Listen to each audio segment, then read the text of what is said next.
apa. Nah, di dalam memahami kebijakan publik itu kita harus seperti yang teman-teman semua sudah buat ya makalah itu sudah dalam arti apa? Sudah mengetahui oh kebijakan publik itu seperti ini cara membuatnya. Oh, kebijakan publik itu seperti ini implementasinya. Siapa saja yang terlibat. Nah, itu semuanya kan sudah paham nih, teman-teman semua. Makanya kenapa Bapak suruh presentasi satu-satu itu biar memahami itu. Biar tahu bahwa kebijakan publik itu bukan hanya sekedar aturan-aturan saja, aturan dibuat ya, tidak, tapi melibatkan seluruh komponen, ada komponen ya, gitu ya. Makanya di situ ada aturan-aturan yang harus diikuti. Nah, dalam kebijakan publik ini tentunya apa yang disampaikan tadi ada rumusan masalah dan indikatornya juga harus tepat. Jadi membuat kebijakan publik itu ada kajiannya, ya, yang namanya apa? Ya perumusan masalah, ada yang namanya pisau analisisnya. Nah, di situ tuh harus ada. Jadi nggak bisa umpama saya mau membuat keputusan kebijakan. Tiba-tiba ya sudah saya bikin saja kebijakannya enggak. Ada hitungan-hitungannya. Ada analisis-analisisnya yang mana kebijakan publik itu bisa tepat sasaran. Kalau tidak nanti nggak tepat sasaran. Itu kan. Nah, disinilah pentingnya di dalam pembuat kebijakan publik itu melibatkan masyarakat secara luas. Biar tahu kebutuhan apa yang terjadi. Ya, tadi seperti Nurhaliza sampaikan atau si Alia sampaikan, bagaimana tadi pentingnya kebijakan melarang plastik gitu ya, dibuang sembarangan di laut dan sebagainya. Karena apa? Itu limbah yang berbahaya bagi masyarakat. Nah, tentunya apa? Kebijakan itu dibuat karena ada persoalan di masyarakat. Yang masyarakat itu butuh satu aturan yang bisa mengatur masyarakat. Nah, di situ kebijakan publiknya, ya. Nah, oleh karena itu tadi maka dalam kebijakan publik itu lahir yang istilahnya tuh kebutuhan masyarakat untuk menyelesaikan masalah-masalah yang dihadapi oleh masyarakat itu. Jadi kebijakan publik adalah salah satu penyelesaian masalah di masyarakat untuk apa? Untuk dilaksanakan oleh masyarakatnya sendiri atau difasilitasi oleh pemerintah. Jadi nggak bisa nanti kebijakan kan di dalam sebuah pemerintahan masyarakat mengalami masalah hanya diselesaikan secara apa? Secara informal. Nggak bisa. Jadi kebijakan publik menyelesaikan masalahnya lewat kebijakan publik tadi. Nah, lewat aturan-aturan. Nah, itu harus dipahami ya teman-teman semua untuk nah, bagaimana kita harus melihat tentang apa itu kebijakan publik. Nah, ini yang teman-teman paparkan tadi, itulah yang definisikan oleh beberapa ahli. Ya, apa dibilang dia kebijakan oleh Predik ini ya. Predik ini ahli di dalam kebijakan publik. Dia menyampaikan kebijakan publik itu serangkaian tindakan pemerintah yang dilakukan atau tidak dilakukan untuk kepentingan masyarakat luas. Nah, di dalam definisi ini bahwa kebijakan publik mencakup tidak hanya tindakan aktif pemerintah, tetapi juga keputusan untuk tidak bertindak ya dalam situasi yang tertentu. Nah, jadi di dalam kebijakan publik itu ada dua ya. Kebijakan publik itu ada yang secara formal, ada juga yang secara informal. Dalam arti kalau informal itu ada adanya ke apa? Kedaruratan ya. Dalam konteks itu contoh seperti banjir ya. Banjir itu ada masalah yang kita juga tidak bisa memprediksi. Banjir itu seperti apa. Nah, tiba-tiba apa yang harus kita lakukan. Nah, memang ada aturan tentang penanggulangan banjir, ya, kebijakan penanggulangan banjir tuh. Oh, langkah-langkahnya harus kita ambil seperti ini. Tapi ada di dalam bagaimana menanggulangi banjir secara cepat di luar aturan yang sudah dibuat. Nah, tentunya ada aturan lagi, pemerintah mengeluarkan tindakan, ya, cara untuk bagaimana mengatasi itu secara cepat. Nah, contohnya apa? Uang yang tadinya harus dikeluarkan dengan prosedur yang ini untuk membantu korban, tiba-tiba korban ini sudah kelaparan dan sebagainya, uang udah gelontorkan saja, nanti masalah prosedur dan sebagainya itu apa akan dipenuhi di belakang. Itu bisa dilakukan. Nah, itu menurut Perik, ya, apa predik, ya. Nah, tapi ada juga dalam perspektifnya Candelplano ini, ya. Jadi dia di tahun 2011, kebijakan publik itu katanya merupakan alat intervensi negara untuk melindungi, melayani kepentingan publik. Nah, di mana dalam pendekatan ini kebijakan publik itu sebagai mekanisme yang digunakan pemerintah untuk mengatur kehidupan masyarakat, memastikan untuk kesejahteraan umum, ya. Jadi dalam dua definisi dan perspektifnya uh, Chandler dan Plano ini penekanannya kepada apa? Untuk bagaimana rakyat itu bisa terlindungi di dalam sebuah kebijakan publik itu, rakyat terlindungi. Nah, ini sebenarnya yang dinamakan kebijakan publik itu. Nah, makanya teman-teman semua itu membuat makalah, ada nggak tidak ada ada nggak yang bukan untuk kepentingan apa kepentingan rakyat, ya, ada nggak yang tidak ada kepentingan rakyat, teman-teman semua? Coba Nur Emayanti, Nur Emayanti, mana nih ya? Nggak ada orangan Nur Emayanti. Nanti kalau Bapak tanya, kalau nggak menjawab, Bapak anggap tidak masuk, ya. Oke, Nur Emayanti tidak masuk. Ada Bapak di tadi ke kamar mandi dulu. Oh, nggak mandi, ya. Kalau kalau nggak jawab nih, Bapak iniin. Nggih. Lantas Nopia Nur Rahmah, Ada Bapak. ada. Nah, ada nggak kebijakan publik itu yang tidak pro rakyat, yang bukan untuk kesejahteraan rakyat seperti disampaikan dalam definisi predik ini?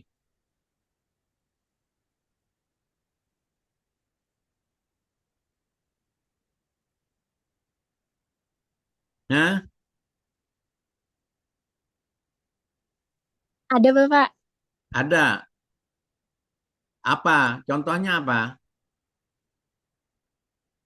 Hmm, Yang tidak pro rakyat ada. Ya, apa contohnya?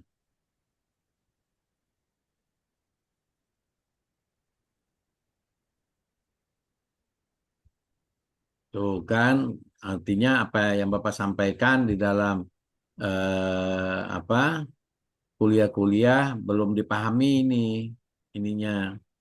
Nanti terakhir Bapak nanti minta lagi apa yang Bapak sampaikan apakah dipahami atau tidak. Jadi kebijakan publik itu tidak ada yang tidak pro rakyat.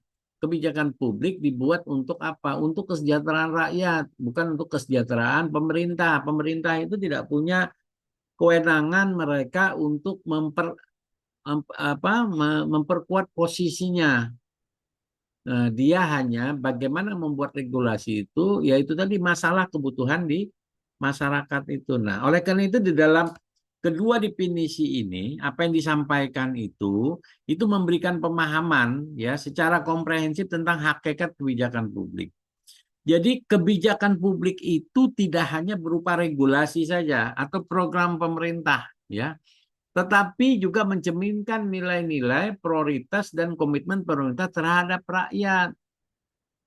Ya, jadi kebijakan itu tidak ada yang tidak pro rakyat. Itu. Nah, para ahli itu membuat sebuah definisi atau kebijakan yang namanya kebijakan publik itu sebenarnya. Jadi bukan hanya terkandung programnya saja, tapi nilainya bagaimana bisa masyarakat itu terpenuhi kebutuhannya itu. Nah, dalam konteks Indonesia, kita tentunya di dalam pelaksanaan kebijakan publik itu harus mencerminkan nilai-nilai Pancasila, semangat gotong royong. Apa yang dimaksud dalam nilai-nilai Pancasila dan semangat gotong royong itu artinya apa? Kita melaksanakan kebijakan publik itu artinya mengarah kepada nilai-nilai Pancasila. Dalam arti kebijakan itu dibuat bukan tugas pemerintah saja, ya. Jadi pemerintah, misalkan di daerah seperti disampaikan oleh Alia tadi, ya. Apa yang disampaikan oleh Alia tadi bahwa banyak di daerah itu yang belum paham, kata dia, bahwa kesadaran masyarakat itu. Nah, sekarang tugasnya apa, ke pemerintah saja di situ. Nah, itu adalah tugas kita semua. Jadi ketika undang-undang itu dibuat atau peraturan itu dibuat, itu apa? Pemerintah sudah membuat undang-undang dibantu oleh masyarakat secara umum untuk menyadarkan masyarakat yang belum sadar. Nah, itulah namanya semangat gotong royong itu, ya. Semangat gotong royong. Nah, di situ pentingnya nilai-nilai Pancasila di dalam proses implementasi kebijakan publik. Itu ya. Nah, oke. Nah, bagaimana ilustrasi interaksi pemerintah dan masyarakat dalam kebijakan publik? Nah, di dalam interaksi antara pemerintah dan masyarakat itu adalah fundamental demokrasi. Apa yang dimaksud itu tadi, gotong royong tadi. Jadi peran masyarakat, peran pemerintah itu bersama-sama gitu. Nah, jadi di dalam konteksnya kebijakan publik itu dialog dua arah, ya. Jadi antara pembuat kebijakan, masyarakat itu menjadi kunci keberhasilan yang Bapak sampaikan tadi. Kunci keberhasilan daripada implementasi kebijakan yang efektif. Jadi kalau tidak masyarakat membantu juga di dalam pelaksanaan program pemerintah, kebijakan yang dibuat itu, ini tidak efektif berjalan. Otomatis apa? Pemerintah itu kan terbatas, ya. Jadi di dalam konteks realitanya, ya, coba saja untuk sosialisasi itu, kalau hanya dilakukan oleh pemerintah saja, pemerintah itu umpama di daerah kabupaten, berapa PNS-nya di situ? Ya kan? Bisa kita lihat loh. Umpama 2 juta orang, 1 juta orang di Kalimantan Selatan. Di Kalimantan Selatan sekarang berapa 2 juta.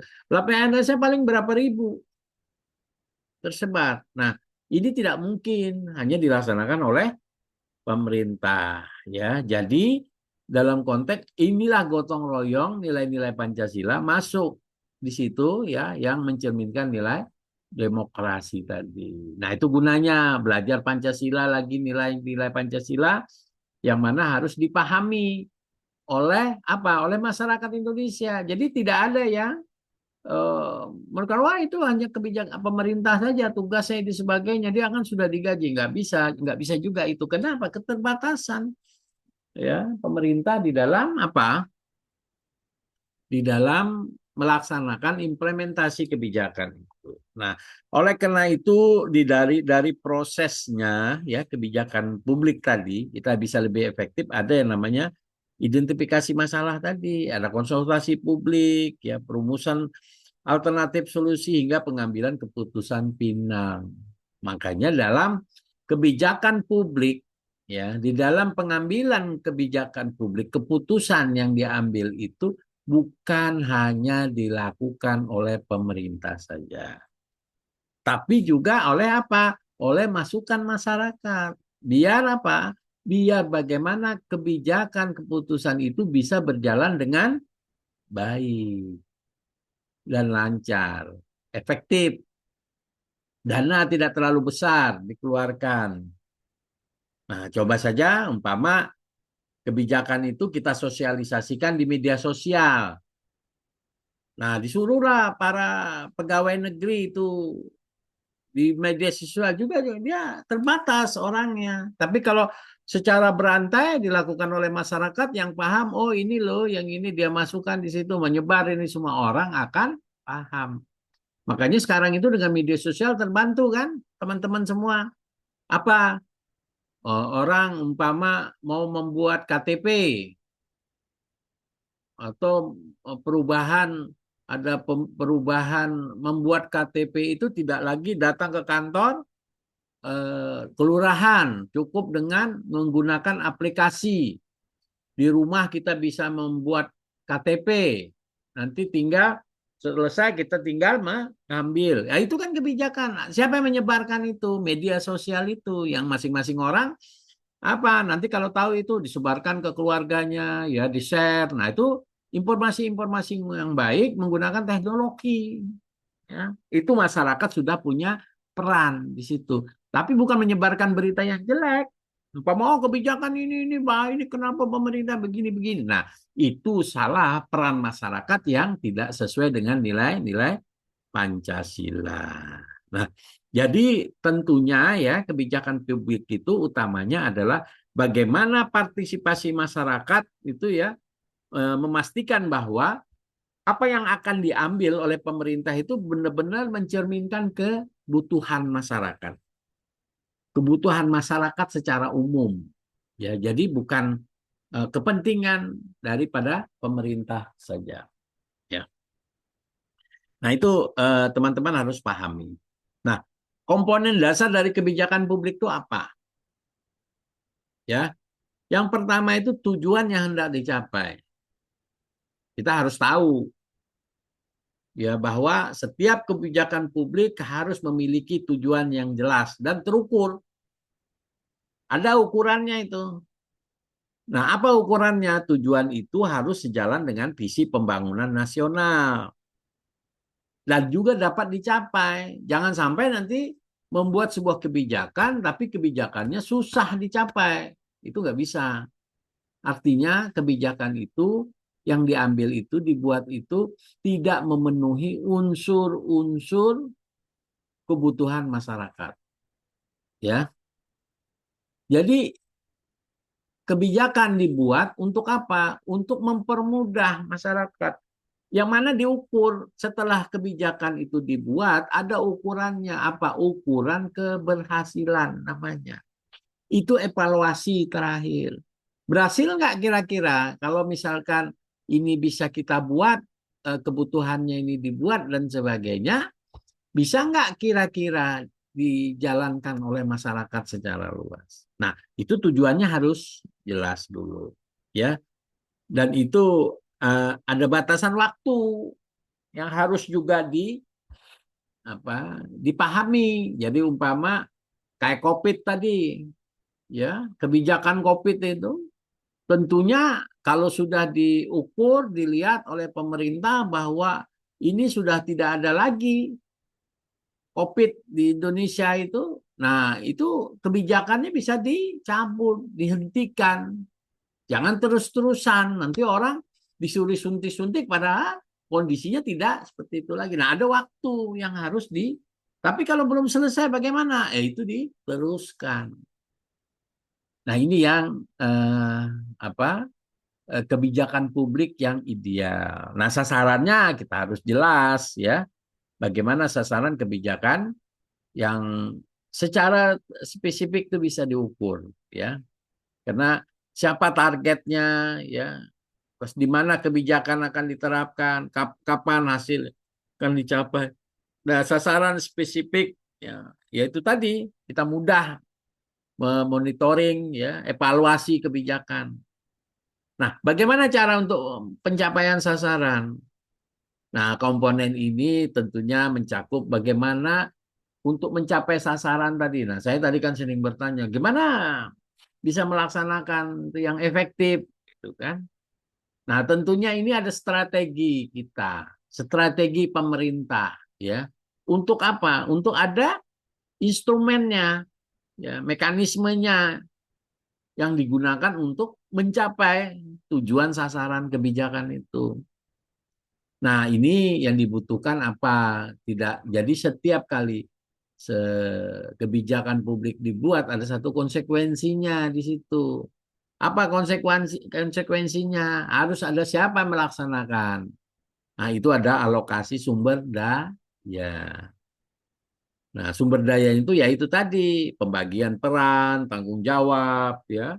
Terus siapa yang bertanggung jawab di situ? Umpama dinas kesehatan, ada tanggung jawab yang nanti kebutuhan atau hal-hal yang menyangkut masalah COVID tadi ya di bawah koordinasi dinas kesehatan. Nah, ada waktunya implementasi kegiatannya itu dan yang realistis. Jadi jangan sampai nanti eh, dibuat kebijakannya tidak ada arah dan mati. Oh ini tercapai atau tidak gitu. Dibuat terus di ini terus dan sebagainya atau malah tidak dilaksanakan. Nah, sampai kiamat nanti tidak ada sasaran untuk bisa memberhentikan kebijakan publik itu. Ya, nah, jadi ini yang perlu diperhatikan ya, teman-teman semua, tujuan apa saja komponen dasar kebijakan publik. Nah, ini yang sudah kalian sampaikan itu ini seperti ini, langkah awal. Nah, ini hanya mendalami saja biar kalian memahami tentang apa tujuan yang hendak dicapai, ya, sasaran spesifiknya dan pencapaian. Ini sebelum komponen dasar di sini nih, ya, komponen dasarnya. Nah, oleh karena itu apa yang disampaikan oleh Islami ya di dalam jurnalnya itu, dia bilang apa? Ketiga komponennya harus diintegrasi, harus mendukung, menghasilkan kebijakan publik yang efektif. Nah, kegagalan dalam salah satu komponen ya umpama tujuan sudah jelas dicapai, tapi sasaran tidak spesifik. Nah, cara pencapaian sasaran iya, tapi sasaran tidak spesifik juga tidak berjalan efektif. Tentunya pasti akan menyebabkan kegagalan secara keseluruhan. Jadi ini tidak bisa diputus komponen dasar kebijakan publik ini nanti diperhatikan kan. Nanti mata pelajaran ada implementasi kebijakan publik kok nggak salah itu. Ini kalau ini kan pengantar. Nah, pengantarnya ini kita harus memahami ini. Jadi teman-teman dasar dasar pengantar kebijakan publiknya harus jelas dulu. Kita harus pahami. Jadi jangan kita berbicara pengantar kebijakan publik, tapi kita tidak paham dengan kebijakan. Tapi dengan kalian presentasi itu, ya kalian sudah membuat presentasi, tentunya sudah memahami tentang apa sih kebijakan publik itu, ya. Nah, kebijakan publik itu ada tindakan atau tidak tindakan. Jadi ada dua tadi yang Bapak sampaikan, ya. Jadi di dalam kebijakan publik itu seperti konsep Thomas ya, Thomas RD ini ahli kebijakan publik ya. Kalau buku-bukunya banyak nih, Bapak dulu baca waktu kuliah itu banyak dari Thomas RD ini dan ini juga teorinya grand teori dia. Jadi kebijakan publik itu apa yang dilakukan dan tidak dilakukan oleh pemerintah. Jadi jangan dikira yang hanya yang dilakukan pemerintah saja menjadi kebijakan publik, yang tidak dilakukan pun itu menjadi kebijakan publik. Jadi definisinya itu sederhana. Jadi mengandung makna filosofis. Jadi pemerintah itu tidak selalu harus bertindak aktif untuk memiliki dampak terhadap masyarakat, ya. Jadi di mana terkadang keputusan untuk tidak bertindak juga merupakan pilihan kebijakan memiliki konsekuensi signifikannya. Contohnya begini. Contohnya umpama di dalam kebijakan pemerintah. Umpama ada apa ya, banjir saja, banjir. Nah, di dalam bencana banjir, pemerintah belum bertindak di situ. Dalam arti apa? Pemerintah belum bertindak untuk mengatasi banjir itu karena kondisi yang sangat susah dijangkau. Begitu. Ini dibutuhkan satu apa? Satu kemandirian lokal yang memang masyarakat harus berperan sendiri di sana menjalankan itu. Nah, sambil melihat nanti bagaimana suasana pemerintah bisa masuk di sana. Nah, tindakan-tindakan seperti ini ya itu dianggap bahwa pemerintah sudah melakukan kebijakan publik. Ada hal-hal yang berbahaya yang tidak bisa dilakukan. Tapi itu sebuah kebijakan, ya, walaupun tidak ada tindakan. Nah, maka oleh karena itu tindakan, ya, untuk bertindak itu ada beberapa faktor, yaitu tadi yang Bapak sebutkan. Mungkin saja sumber daya tidak ada, anggarannya tidak ada, dan sebagainya. Nah, dia sebenarnya sudah ada kebijakan untuk melaksanakan, tapi sumber dayanya tidak ada. Nah, ada prioritas politik di situ. Atau pertimbangan bahwa masa tidak baik diselesaikan oleh sektor swasta atau masyarakat sipil. Nah, itu yang Bapak bilang tadi. Jadi kebijakan itu mungkin saja ya, pemerintah tidak bisa menjalankan ini, tapi itu bisa dilaksanakan oleh masyarakat secara umum. Itu pemerintah pun sudah disampaikan oleh Thomas Edison itu bahwa itulah kebijakan publik. Ya. Nah, bagaimana implementasi pentingnya di dalam kebijakan publik itu? Jadi setiap kali kebijakan publik itu, ya teman-teman semua, itu ada implikasinya, konsekuensinya. Jadi pemerintah mengambil kebijakan ada pilihan, artinya pilihan yang sudah matang, yang sudah bagaimana pilihan itu sudah didiskusikan oleh masyarakat secara luas. Nah, implikasi penting juga yang kita lihat bahwa apa? Pemerintah tidak melakukan tindakan itu juga adalah bentuk kebijakan yang disampaikan tadi. Nah, begitu juga status quo dapat menjadi pilihan politik apabila ada kebijakan politik yang nanti dampaknya ketika dilaksanakan itu akan bisa berdampak stabilitas politik, ya. Jadi ya sudah, kita tidak menjalankan untuk sementara, ini dianggap status quo. Karena apa? Karena akan bisa berdampak lebih luas lagi. Otomatis apa? Otomatis dianggap bahwa pengambil kebijakan ini akan bisa mempengaruhi masyarakat di dalam apa? Ketentraman dan stabilitas, ya. Nah, itu termasuk di dalam bagaimana juga implikasi pentingnya ada analisis kebijakan harus mempertimbangkan alternatif tidak bertindak. Nah, ini teman-teman semua ya yang bisa Bapak sampaikan kuliah pada hari ini. Besok kita berapa kali lagi kuliah? Siapa bisa memberikan informasi? Ada yang tahu?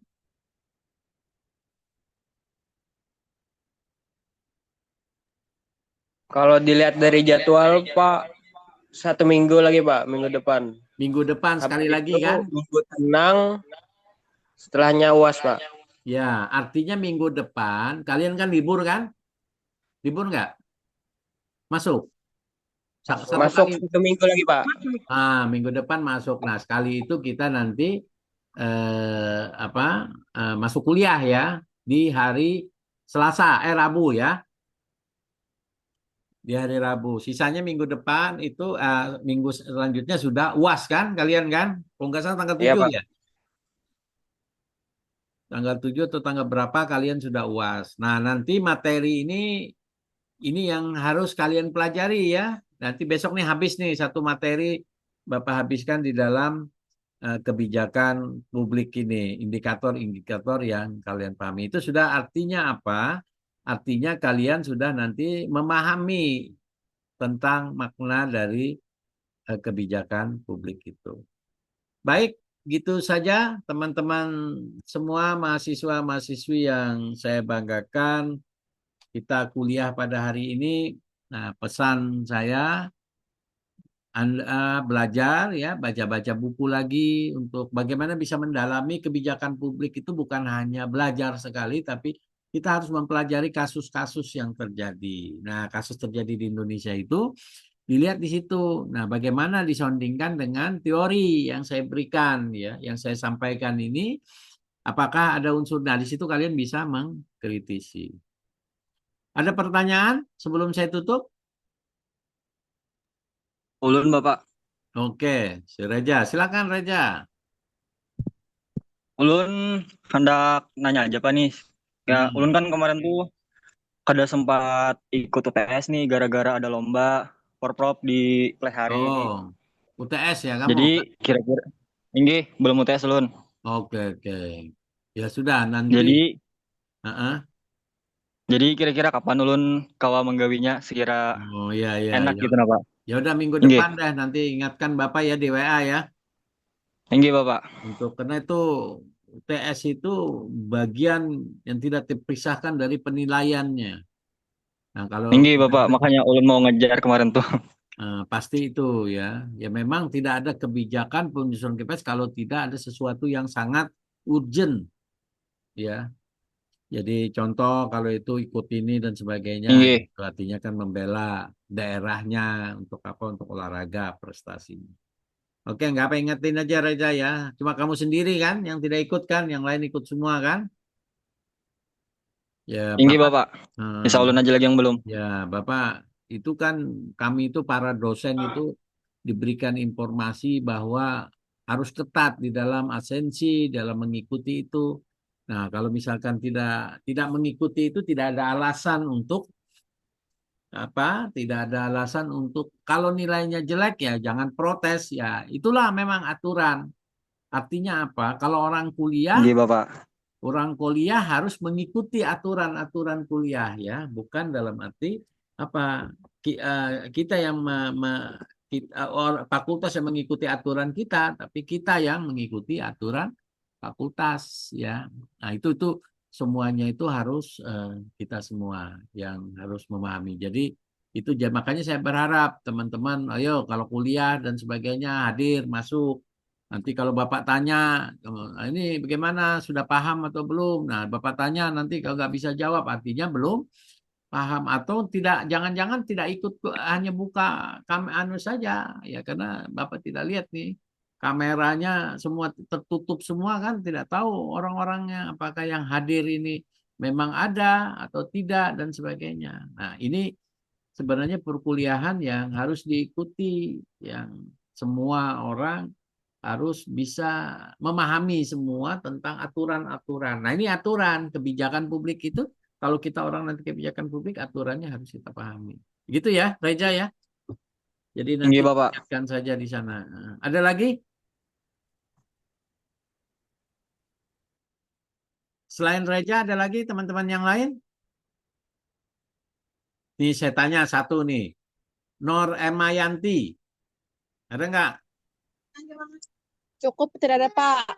Nah, cukup. Paham apa yang Bapak sampaikan? Insya Allah. Nah, kalau Bapak tanya, bisa jawab.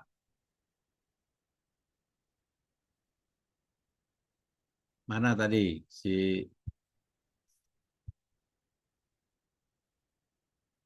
Ya, kalau Bapak nanya harus bisa jawab. Ya, karena apa? Diperhatikan kalau untuk kuliah ya, tahu kuliah.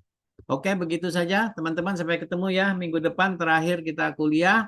Dan mudah-mudahan materi juga sudah saya berikan selesai kita untuk di semester ini. Terima kasih semuanya. Semoga kita sehat walafiat selalu dan bisa mengikuti UAS dengan sehat walafiat dan semuanya bisa ikut UAS. Tidak ada yang sakit, tidak ada yang berhalangan dan sebagainya. Ya, terima kasih. Wassalamualaikum warahmatullahi wabarakatuh. Wah.